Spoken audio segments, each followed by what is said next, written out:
Hello friends, this is Madhu and welcome to our YouTube channel M with Madhu. दोस्तों, इस video में हम second topic start करेंगे। जो हम रीट लेवल फर्स्ट का पर्यावरण अध्ययन का अपना सिलेबस कंप्लीट कर रहे हैं, ये उसमें सेकंड टॉपिक है। सेकंड टॉपिक में जो परिवार का टॉपिक था, फर्स्ट टॉपिक, उसमें हमने आपसी संबंध, एकल परिवार और संयुक्त परिवार के विषय में पढ़ लिया था। ये उसी का एक सब टॉपिक है जिसमें हम सामाजिक बुराई में बाल श्रम को पढ़ेंगे। इससे नेक्स्ट वीडियो में और भी सामाजिक बुराई जैसे बाल विवाह, दहेज प्रथा, इन सभी के बारे में डिस्कस करेंगे। इस वीडियो में हम बाल श्रम के विषय में डिस्कस करेंगे। अगर आपने इसका फर्स्ट टॉपिक नहीं देखा है, वो आप जाके देख लीजिए, या फिर उसका लिंक मैं डिस्क्रिप्शन बॉक्स में दे दूँगी, आप वहाँ से वो वीडियो देख लेना। रीट में 30 मार्क्स का आता है एनवायरनमेंट, और इन 30 मार्क्स के लिए हम ये सीरीज़ लेकर आए हैं और टॉपिक वाइज हम इसमें सारे टॉपिक आपके कवर कराएंगे और उनके साथ में मल्टीपल चॉइस क्वेश्चंस भी आपकी प्रैक्टिस के लिए डिस्कस करेंगे। तो चलिए स्टार्ट करते हैं हम टॉपिक को। परिवार के सब टॉपिक के अंदर एक सामाजिक बुराई टॉपिक है, उसमें बाल श्रम को हम डिस्कस करेंगे। क्या होता है बाल श्रम?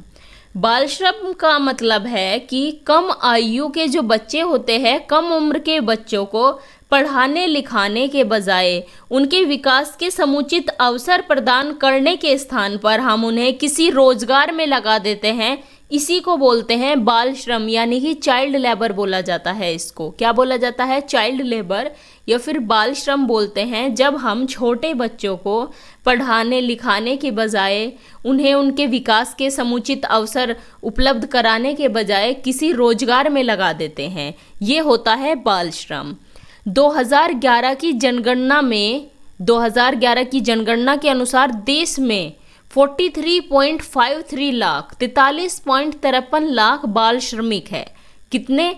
43.53 लाख। और जिसमें सबसे ज़्यादा है यूपी में, उत्तर प्रदेश में सबसे ज़्यादा बाल श्रमिक है 8.96 लाख। कितने?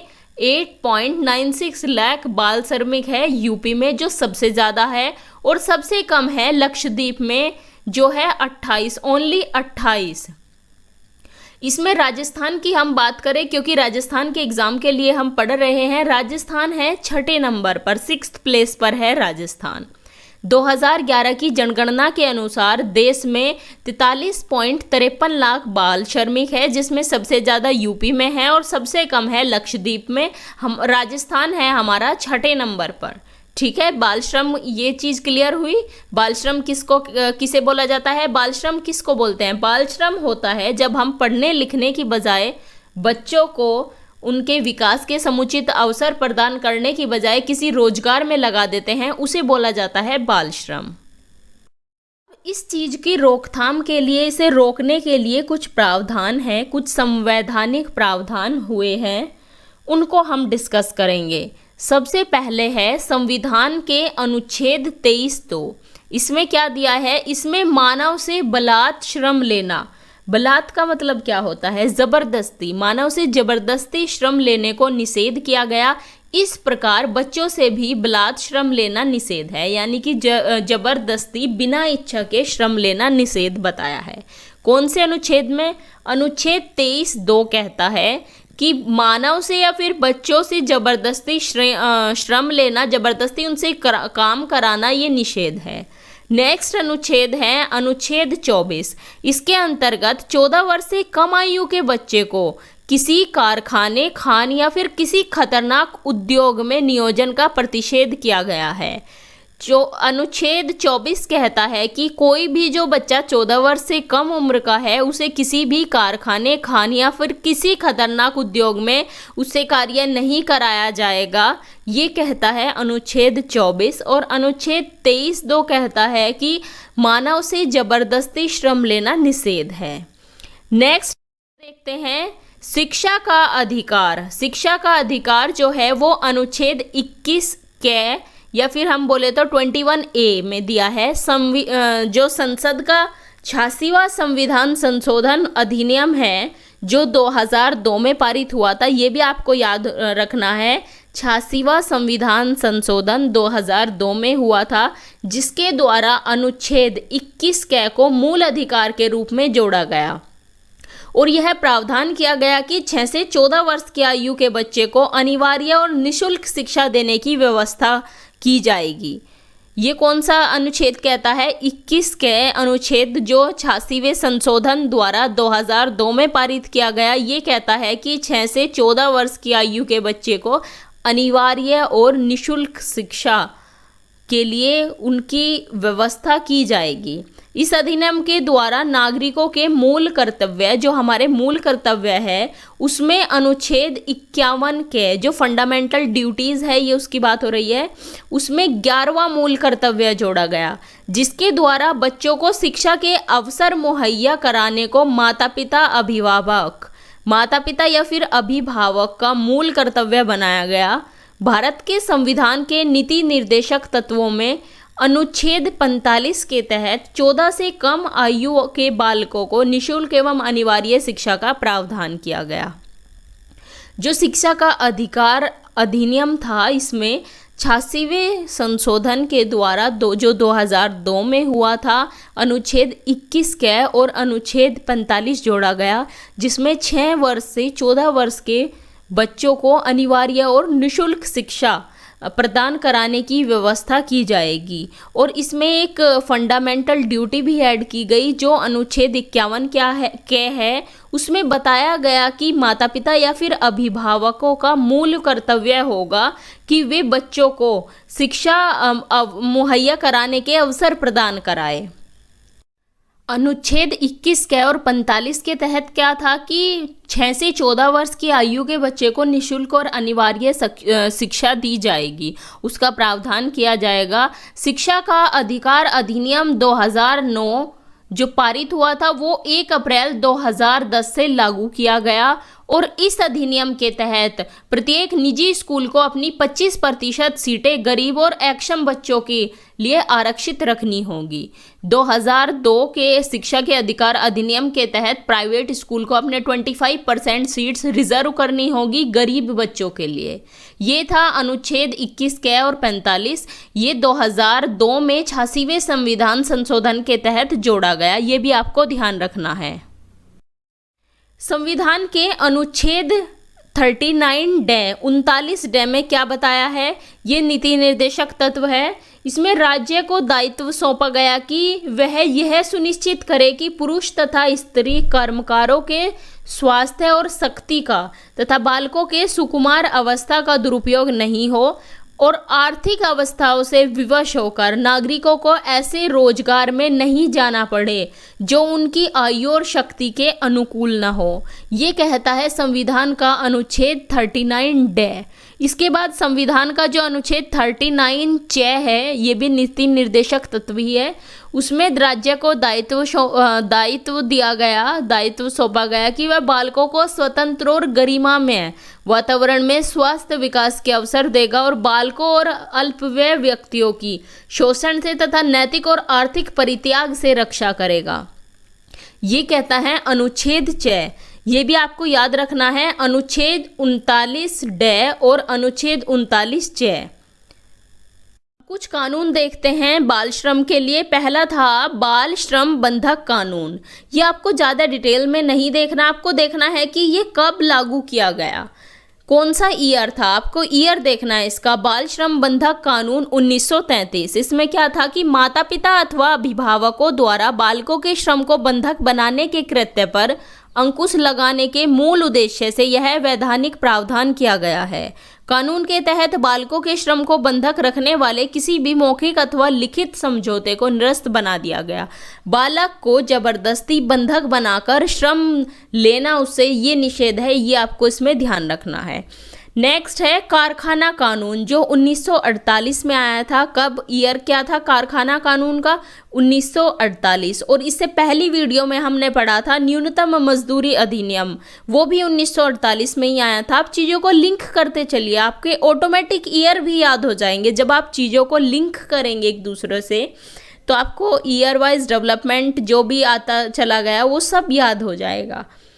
कारखाना कानून 1948। कारखाना कानून के तहत उन सभी व्यक्तियों को बालक की श्रेणी में शामिल किया गया जिन्होंने 15 वर्ष की आयु पूरी नहीं की। यह कानून बच्चों को काम पर लगाने को गैर कानूनी घोषित करता है।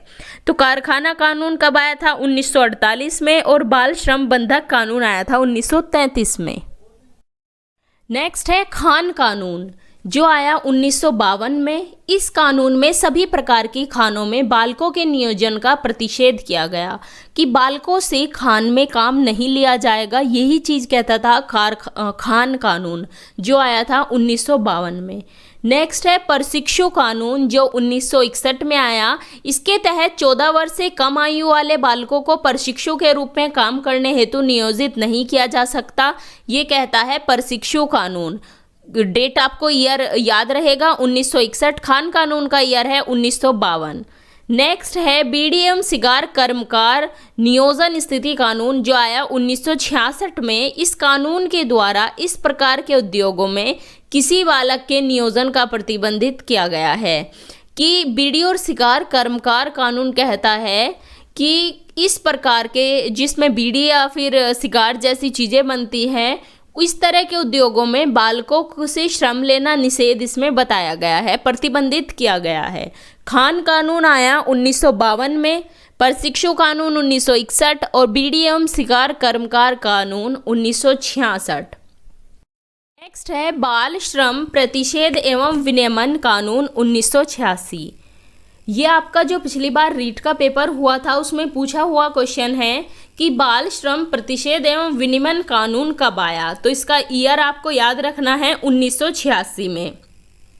वर्ष 1979 में सरकार ने बाल श्रम को रोकने के उपाय पर पहली बार गुरुपद स्वामी कमेटी का गठन किया।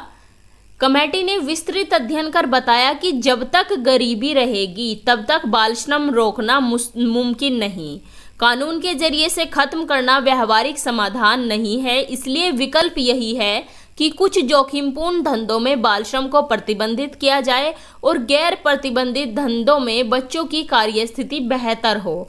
कमेटी की रिपोर्ट के आधार पर बाल श्रम प्रतिषेध एवं विनियमन कानून 1986 बना। तो आपको इसमें ये भी ध्यान रखना है, ये बहुत इंपॉर्टेंट है, कौन सी कमेटी थी वे।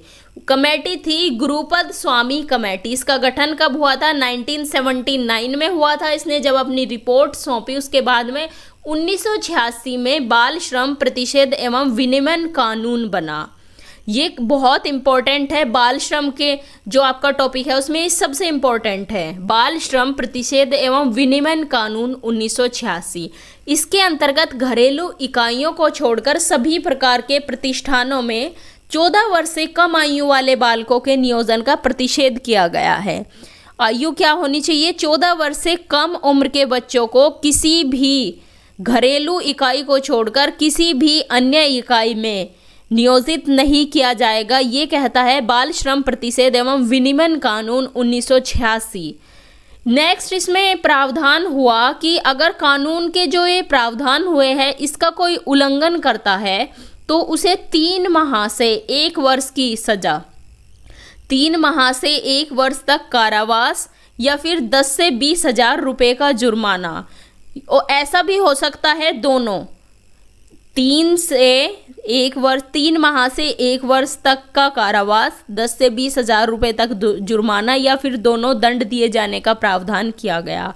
बाल श्रम प्रतिषेध एवं विनियमन कानून 1986, इस चीज़ को आप रट लीजिए, ये क्वेश्चन बहुत इंपॉर्टेंट है बाल श्रम के टॉपिक से। और कमेटी 3 श्री गुरुपद स्वामी कमेटी, कौन सी कमेटी थी? गुरुपद स्वामी कमेटी थी।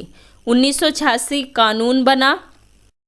13 मई 2015 को बाल श्रम कानून में संशोधन को केंद्रीय कैबिनेट की मंजूरी दी गई। बाल श्रम कानून में संशोधन के बाद अब परिवार के 14 वर्ष से कम उम्र के बच्चे पुश्तैनी कामों में अपना हाथ बटा सकते हैं। बस शर्त यह है कि काम खतरनाक न हो, साथ ही बच्चे यह काम स्कूल जाने के समय के दौरान न करे। इस फैसले से पहले 14 वर्ष से कम उम्र के बच्चे को किसी भी तरह के काम में लगाना कानूनन जुर्म माना जाता था। 13 मई 2015 से ये प्रावधान कर दिया गया संशोधन करके कि बच्चे अपने पुश्तैनी कामों में हाथ बटा सकते हैं, लेकिन इसमें ये शर्त रखी गई कि वह कार्य खतरनाक ना हो। दूसरा ये बात कि स्कूल जाने के टाइम में ना हो। बच्चों को शिक्षा दी जाए, भले ही अपने पुश्तैनी काम में बच्चे हाथ बटा पाए। तो ये था आपका 1986 का बाल श्रम प्रतिषेध एवं विनियमन कानून। कुछ इंपॉर्टेंट पॉइंट्स देखते हैं। फर्स्ट पॉइंट है कि बाल श्रम के उन्मूलन हेतु सुझाव देने व उचित कार्यवाही करने हेतु 26 सितंबर 1994 को एक राष्ट्रीय बाल श्रम उन्मूलन प्राधिकरण की स्थापना की गई। ये भी आपका पहले रीट में पूछा जा चुका है क्वेश्चन कि राष्ट्रीय बाल श्रम उन्मूलन प्राधिकरण की स्थापना कब की गई। ये की गई थी 26 सितंबर 1994 को। नेक्स्ट पॉइंट है, भारत सरकार ने पूरे देश में 10 अक्टूबर 2006 को बाल श्रम को प्रतिबंधित कर दिया था। कब किया था? 10 अक्टूबर 2006 को। ये भी याद रखना है। नेक्स्ट पॉइंट है, 12 जून को यूनिसेफ द्वारा बाल श्रम निरोध दिवस घोषित किया गया। ये बहुत इंपॉर्टेंट है। 12 जून बाल श्रम निरोध दिवस किसने घोषित किया? यूनिसेफ ने। अब एक पॉइंट है, सुप्रीम कोर्ट ने MC मेहता बनाम तमिलनाडु सरकार के वाद में। यहाँ से क्वेश्चन आ सकता है कि MC मेहता बनाम तमिलनाडु सरकार विवाद किसके ऊपर था या फिर किससे संबंधित था? ये संबंधित था बाल श्रम से। इसमें 10 दिसंबर 1996 को एक ऐतिहासिक फैसला दिया जिसमें खतरनाक उद्योग में बाल श्रम पर रोक लगाई गई व उनकी शिक्षा के लिए कल्याण कोष का प्रावधान किया। बाल श्रम की रोकथाम के लिए और उनकी शिक्षा के लिए कल्याण कोष का प्रावधान किया। मुद्दा था MC मेहता बनाम तमिलनाडु सरकार वाद। कब? इसकी डेट क्या थी? 10 दिसंबर 1996। तो ये डेट्स भी आपको याद रखनी है। तो यहाँ आपका बाल श्रम का टॉपिक कंप्लीट होता है। मिलते हैं आपसे नेक्स्ट वीडियो में एक नेक्स्ट टॉपिक के साथ में। Thanks for watching. अगर आपको वीडियो अच्छी लगी हो तो इसे लाइक करें, अपने व्हाट्सएप स्टडी ग्रुप में शेयर करें और चैनल को सब्सक्राइब करें और साथ ही बेल आइकन को भी प्रेस कर दें जिससे आपको लेटेस्ट वीडियो के नोटिफिकेशंस मिलते रहें।